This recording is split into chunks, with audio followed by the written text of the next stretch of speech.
Hello, kindergarten. Welcome back to my home and welcome back to my library. It's story time again today, and today's adventure is a wonderful, epic tale of some leaf men who live in a garden. Are you ready for the adventure? Then sit back and get comfortable. Today's story is called The Leaf Men, written and illustrated by William Joyce. Here's our title page. The Leaf Men and the Good Brave Bugs, written and illustrated by William Joyce.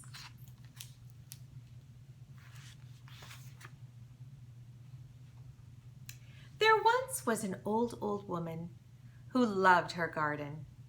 Though her skin was wrinkled with age, it was as soft as the petals of her favorite roses. "When I was a child," she told the children, "the garden was a miraculous place, and anything could happen on a beautiful moonlit night." She looked at them sadly. "But that was so long ago, I can hardly remember."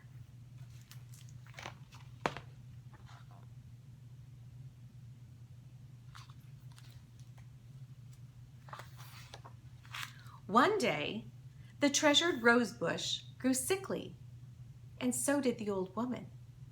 She stayed in bed, and the flowers grew dry from thirst. They began to shrivel and die. The children were sad and uncertain.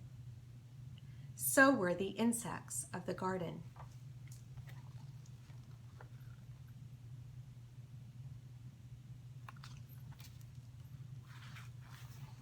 The crickets serenaded the old lady. The fireflies wished her well, but she would not wake. Her dreams were fitful and filled with things from long ago. She grew weaker and weaker. The garden was in peril.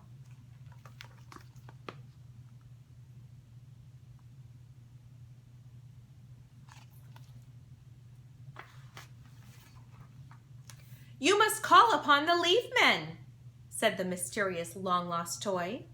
"Only they can save things now."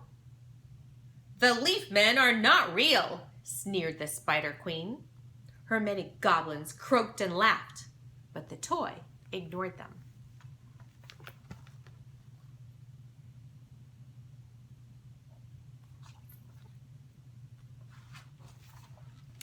"To call the leaf men," the toy explained, "one must climb the highest tree, and as the full moon touches the topmost branch, sing out low and sure, 'Leaf men, leaf men, we are in need.'" The insects had never known the toy to speak. For countless days and nights he lay silently in the grass, lost and forgotten. His mystery had never been solved.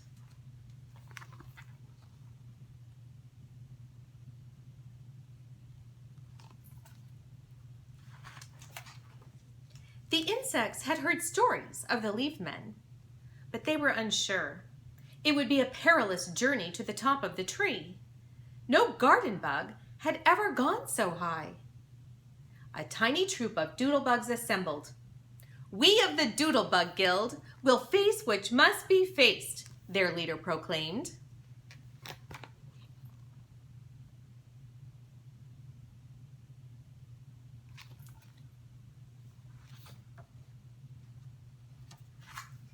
The Spider Queen laughed at them, but the Doodlebug leader stopped her short.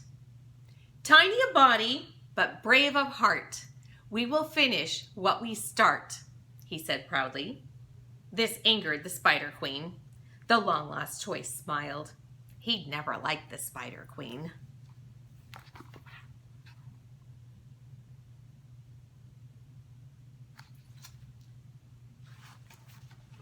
It was windy as the doodlebugs began their climb. A storm was brewing. The other insects wished them well, but wondered if they could make it.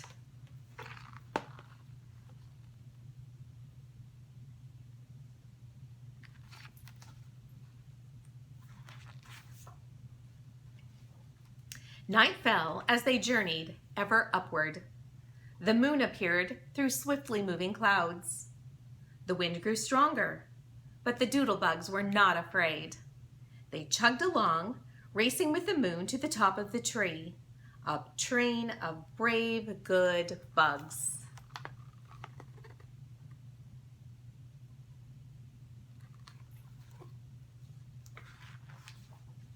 They were almost to the treetop when lightning flashed.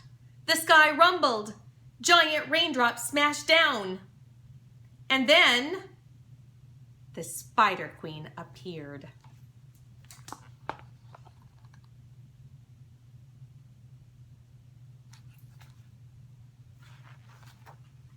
The doodlebugs rolled up tight to save themselves, but doodlebug bowling was just what the Spider Queen hungered for. "No spider snacks are we!" shouted the doodlebug leader. He tickled a goblin and got away. "Leaf men!" he called out. "Leaf men! We are in need!"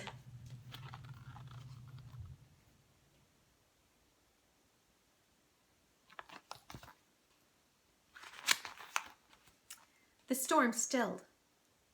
The air grew quiet.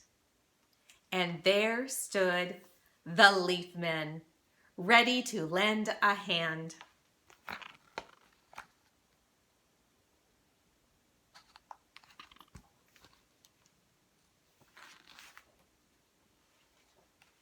From branch to branch, the battle raged.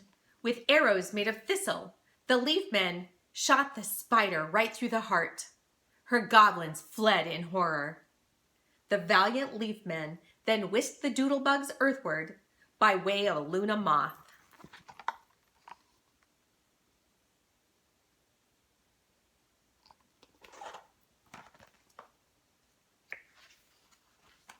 The Leaf Men were gardeners of a grand and elfin sort.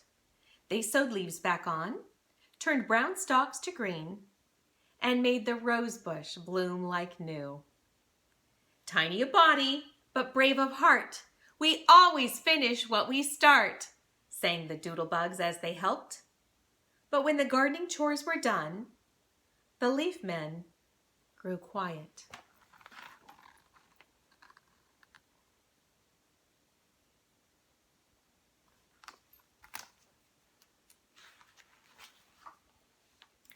"The Spider Queen at last is dead," they told the long-lost toy.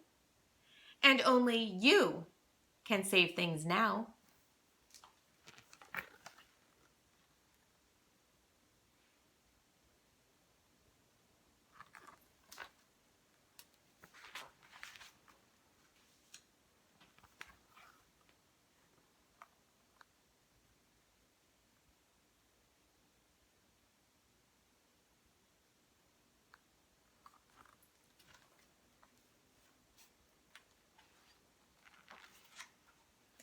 At dawn, the old woman finally woke. Her eyes lit up.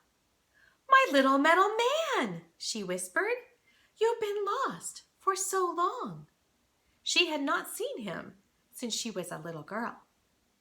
"I'd almost forgotten you," she sighed. She smelled the rose in his tiny hand. Then she saw footprints on the windowsill, and she smiled.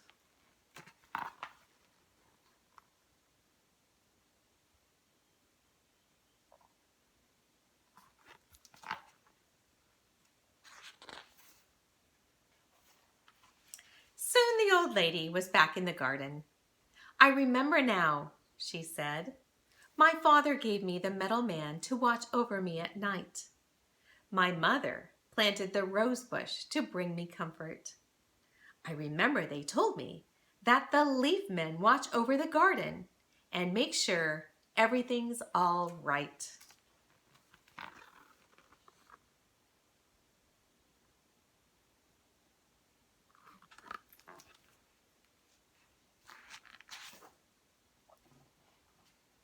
"Is it true?" asked the boy. She smiled and hugged them both. "Things may come and things may go," she said. "But never forget, the garden is a miraculous place, and anything can happen on a beautiful moonlit night."